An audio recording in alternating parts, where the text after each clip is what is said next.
People excited about that. Well, right now in Good Day Orlando, Florida lawmakers just wrapped up a special session earlier this week aimed at resolving the insurance crisis in Florida. The governor has already signed a measure that passed during that session. The bill restricts companies from refusing to write or renew policies based on the age of the home's roof. Another creates a $2 billion reinsurance fund to help cover their costs. And joining us more this morning to talk more about that special session and other important issues, and there are many, is State Senator Randolph Bracy from the 11th District. Senator, good to see you this morning. Good morning. Same here. Good morning. So let's start with a special session. As we know, this is not a quick fix, but many lawmakers feel it's at least a step in the right direction to help homeowners. So what's your takeaway from this week? I think it's a step. I eventually voted against it just because it's not implemented until 18 months. I think people's situation is immediate and dire. And so for those reasons, I didn't vote for it. But I do think it has some good things in it.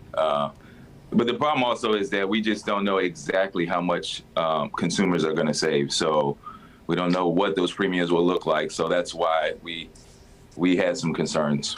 There are some concerns as well. And I know you're passionate about home prices. They've soared around the U.S., especially here in Florida. You introduced a plan to cap rent increase at 3%. But, Senator, what would you say to a property owner who says, you know, my costs have gone up 25%. How can I just raise rent 3%?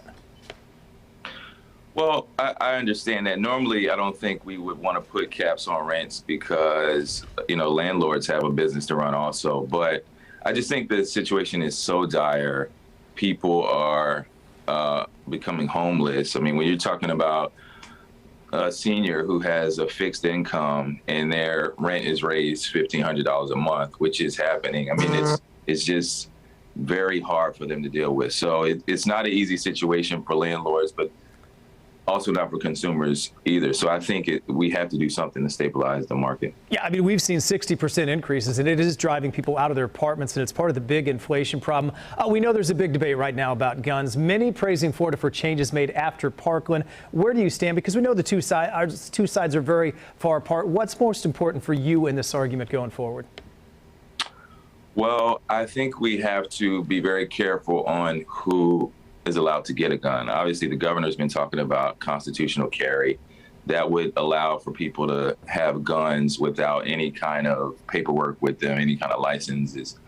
And so I'm concerned about that.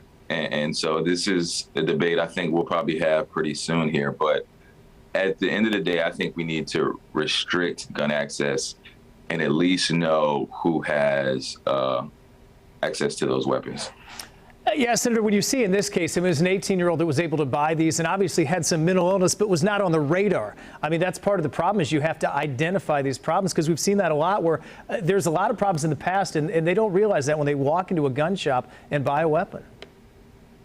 Yeah, I think that's the problem. We don't have enough information about who's buying guns, who these people are, what is their history, criminal history, criminal background, their mental state. So we have to do a better job of putting those requirements in place so we have a better handle on who has a gun. Finally, we talk about a lot, there's sometimes a bipartisan belief. I know there are differences on the two sides. Do you think there's at least a bipartisan will to talk about some of these issues? Yeah, I think there is. I think people want to talk about it, lawmakers do, but I just think that you've got so much pressure from outside groups that it can be difficult to have a serious discussion. Obviously, like the NRA is not willing to compromise on its positions at all. And so it's difficult to talk through real situations and how we move forward in dealing with this. So that's the problem. But we have to have these conversations for the sake of all people, because obviously these shootings, these massacres have not stopped. Yeah, nobody wants to see what we saw this week, and we can all agree on that. State Senator Randolph Bracy, really appreciate your time this weekend. Great to have you on. Come back on again and enjoy your weekend. Thank you. Thanks for having me. Have a good weekend. You as well. 8:09 is